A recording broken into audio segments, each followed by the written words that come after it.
Hello, I want to welcome everyone to today's webinar on behalf of Viavi Solutions and IMA Active. My name is Claude Robotham, and I'm a product line manager at Viavi. Viavi Solutions is an industry-leading network testing and optical coatings company based in the US. Today's webinar is one example of how Viavi is leveraging its innovative linear variable filters to deliver high-performance, robust, and small form factor process monitoring solutions. Today, we'll introduce you to one of our NIR process analytical technology instruments and provide a live demonstration of real-time blend uniformity monitoring. Our NIR PAT product line is designed and optimized for inline process monitoring applications for pharmaceutical, chemical, food, feed, ag, and other industrial applications.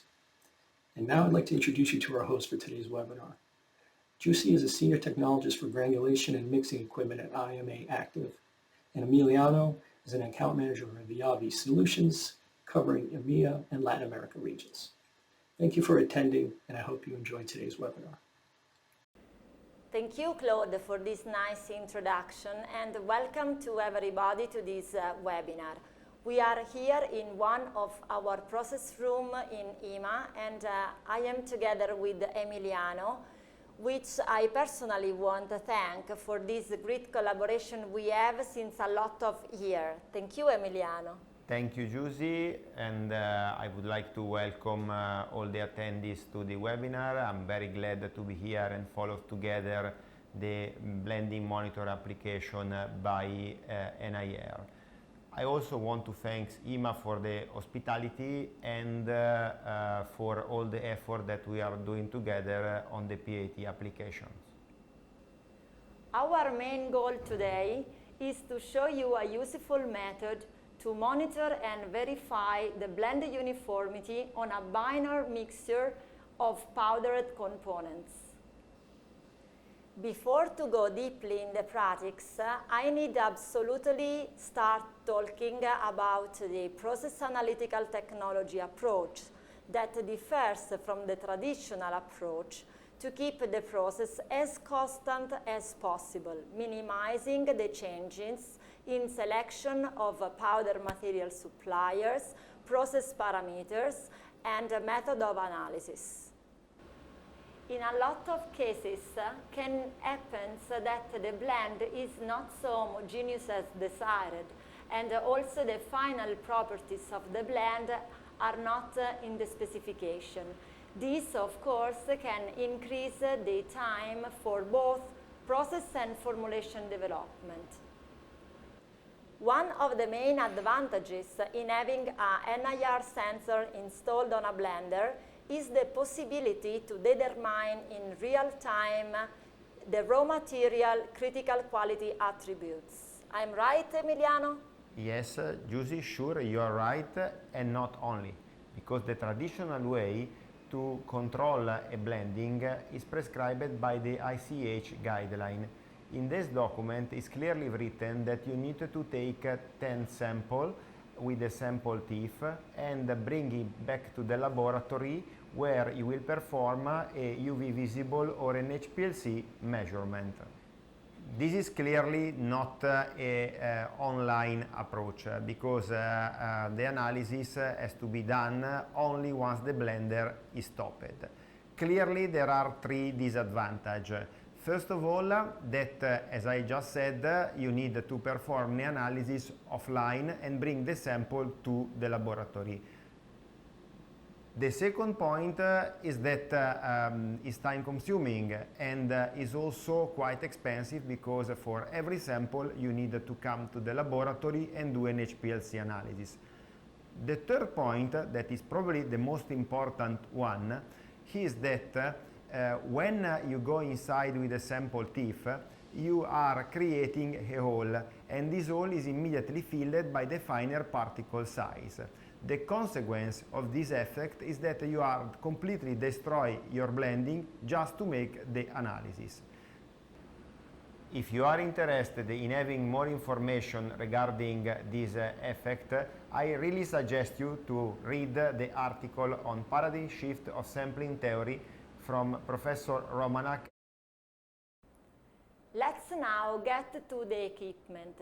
Cyclops is a bean tumbler designed for blending and homogenizing powders and granules for pharmaceutical, food and chemical industries. The industrial size machine can be installed through the wall for top-level GMP configuration and space saving in the processing area, while the lab version, used for small batches and laboratory applications, is wheeled for an easy moving inside the process room. The bean container geometry is proportional to the industrial bean, ensuring a good scaling up. The main critical process parameters that are taken into account to get an optimal blend uniformity are basically three: bean filling, from 30% up to 70% of the total bean capacity; mixer speed, from 10 rpm to 20 rpm; mixing time, from few minutes up to 30 minutes. The lid of the bin can be fitted with a dedicated flange on which the sapphire window is sealed. The 3 clamps connection is the easiest way to connect the sensor on the lid, while, once dismounted, room contamination is avoided.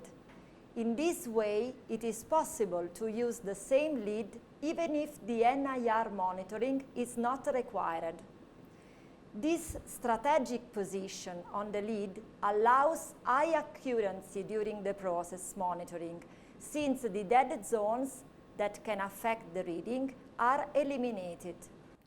Viavi has developed an NIR product line based on the linear variable filter.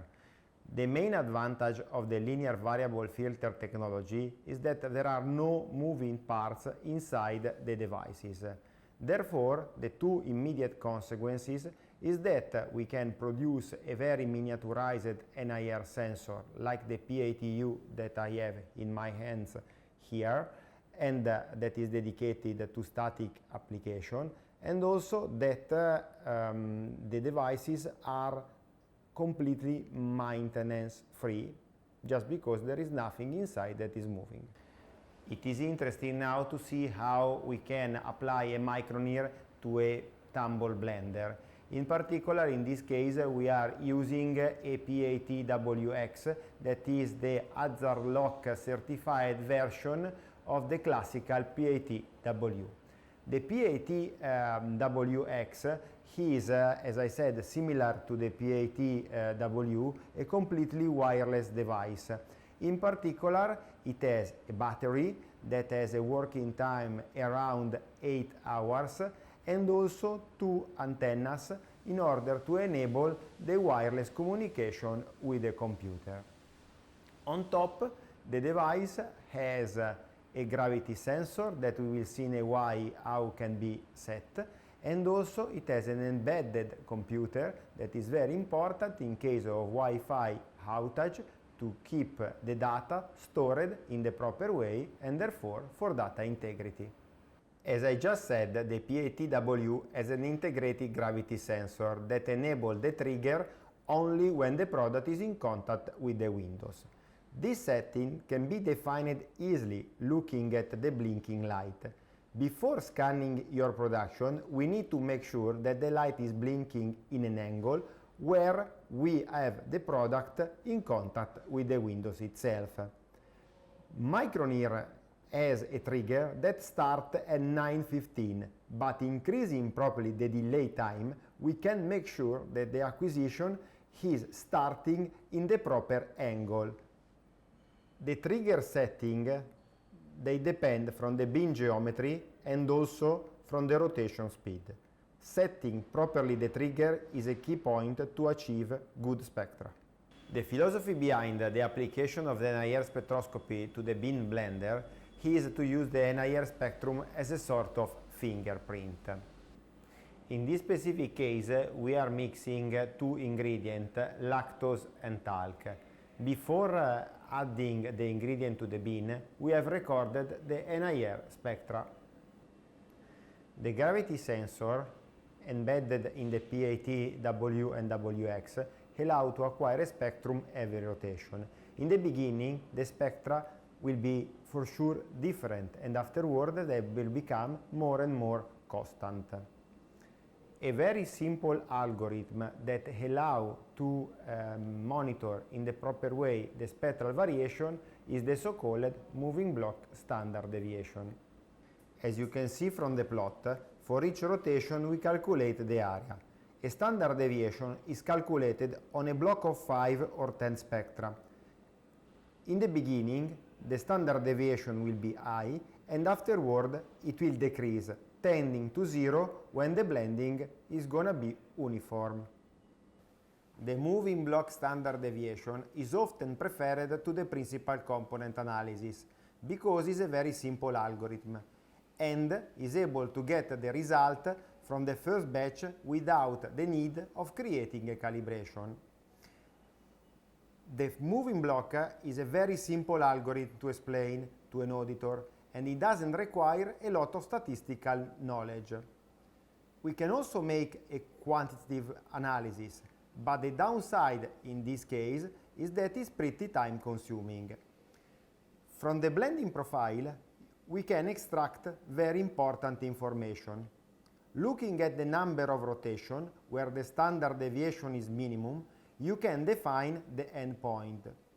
Looking at the height you reached, you can see if a process is producing a better result than another one. There are two main reasons to install a NIR sensor on a blender. If you are operating in a formulation lab, you have the possibility to monitor your process in case you change a component in the formula, having, for instance, different particle size or flowability. The main advantages having this technology is to have results in real time without the needing to calibrate the sensor. While if you are operating in a production area, with this technology you have the possibility to skip easily from a process validation to a continuous process verification. This is why NIR is considered to be a very powerful tool to keep under control your process and improve the process development. Last but not least, I turn to Emiliano to conclude with a very interesting application. Thank you, Giusy. I'm very glad to introduce the new functionality of the NIR Pro Software 3.2 called Golden Batch. The Golden Batch is nothing else the average of the different blending profile in order to be able to understand if the blending process are coherent each other. In the graph, the golden batch is displayed with a yellow line. The minimum is a dashed blue line. The maximum is a dashed red line. In this way, you can keep under control your process in a very simple way. You just need to look at where your profile is laying down. If there is an overlapping with the golden batch, is fine. Or if you see that you are going out one of the two dashed borders, mean that there is a red flag that needs to be investigated in the laboratory. Thank you very much for your attention, and visit our website at the section dedicated to the case studies and applications. Thank you, Giusy, and thank you, Hima, again for the invitation. Feel free to contact us for any information you need.